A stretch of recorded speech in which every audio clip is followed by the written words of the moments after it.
अस्सलाम वालेकुम, क्या हाल है जी आप सबके। आज मैं बनाने लगी हूँ मूंग की दाल। हमारे घर में सबको ज़ुकाम खांसी हुआ है तो मैंने कहा यही अच्छी रहेगी। इसको ना मासूम दाल भी कहते हैं। ये जब भी कोई बीमार होता है ना तो यही माइंड में आती है कि यही बना लेते हैं हल्की सी। तो अल्हम्दुलिल्लाह सलार के अलावा ना बाकी सब कोई खांसी ज़ुकाम हुआ है। मेरी आवाज़ से भी आपको लग रहा होगा, मेरा खुद कल से ना गला बड़ा ख़राब है, तो काफ़ी टोटके कर चुके हैं। अब तो अल्हम्दुलिल्लाह काफ़ी बेहतर है। तो मैंने कहा ये दाल ही ठीक रहेगी और इसके साथ फिर चावल बना लेंगे।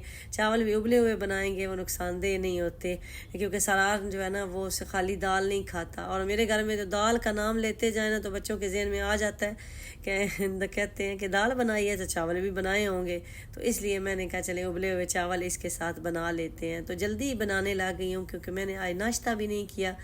गला ख़राब है, समझ ही नहीं आती कि बंदा क्या खाए और किस चीज़ से परहेज़ करे। पानी भी मैं नीम गर्म पी रही हूँ और साथ मैंने कहा ये कबाब भी निकाल देती हूँ दाल के बनने तक, ये भी डिफ्रॉस्ट हो जाएंगे। मैं ये मटन के शामी कबाब बना के फ्रीज़ कर लेती हूँ।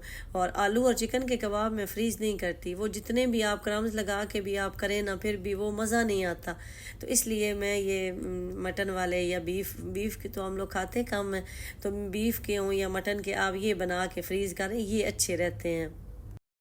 फार्मेसी पे मेडिसन लेने गई थी, पैनाडाल फ्लू टैबलेट मैंने कहा लेके आऊँ। तो वहाँ एक सिस्टर मिल गई, उन्होंने उदैबिया को पहचान लिया, रमदान दोनों को। तो बच्चों से आप लोग पहचान लेते हैं, जैसे सालार साथ हो। इवन के हस्बैंड भी अगले दिन गए एक सुपर मार्केट में, तो वहाँ उनको कैशियर लेकर लड़की थी तो उसने पहचान लिया, वो इंडियन थी। तो कहते हैं कि उसने कहा कि मैं आपसे पूछूँ माइंड तो नहीं करेंगे कि मुझे थोड़ी कन्फ्यूजन हो रही है।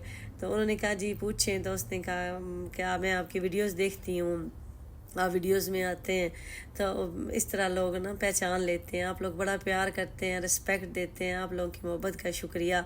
बाकी मुझे तो किसी ने देखा हुआ नहीं होता, इसलिए शायद मेरी आवाज़ अगर मैं बोलूँ तो उससे पहचान लें। वैसे तो मुझे देख के किसने पहचानना होता है, तो बच्चों की वजह से फिर पहचान लेते हैं। मेरी काफ़ी सिस्टर पूछ रही हैं कि दुबई के वीज़ा ओपन हो गए हैं। दुबई के वीज़ा तो बंद ही नहीं हुए, बस रूल चेंज हो गया है और वो सब के लिए चेंज हो गया है, सिर्फ पाकिस्तानियों के लिए नहीं। अब उन्होंने ये रूल बना दिया है कि जो भी दुबई वर्क परमिट पे आना चाहता है ना, काम के वीज़े पे, उसके लिए उस बंदे का पढ़ा लिखा होना ज़रूरी है। मीन कि उसके पास FA, ग्रेजुएशन, मास्टर, ये डिग्रियां होनी चाहिए। अगर वो वैसे काम करता है जैसे इलेक्ट्रिक प्लम्बिंग का काम होता है तो उसके पास डिप्लोमा होना चाहिए। कोई भी सर्टिफिकेट उसके पास जो है ना वो होना लाजमी है। और ना सिर्फ वो सर्टिफिकेट हो बल्कि उसको आपने फिर अटेस्ट भी करवाना है। अटेस्ट कहाँ से करवाना है, पहले आपने पाकिस्तान से अटेस्टेशन करवानी है।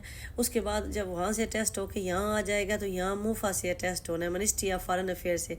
यहाँ से तो बहुत ईजी हो जाता है, विदिन 2 डेज़ में कोरियर आपके घर से आके ले जाएगा और घर में ही दे जाएगा, आपको कहीं भी जाने की ज़रूरत नहीं है।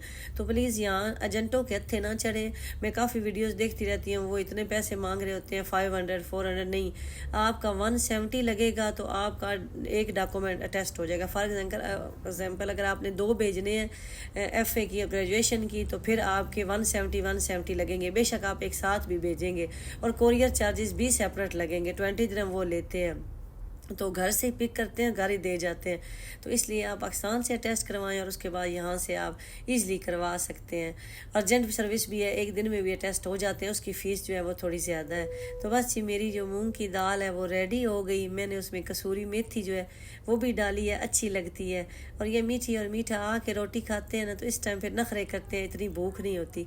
लेकिन मुझे तो भूख लगी हुई थी, मैंने ज़ुकाम में आज कुछ भी नहीं खाया। तो अब मैं खाना खाने लगी हूँ, आ जाएं जी, ज्वाइन कर लें।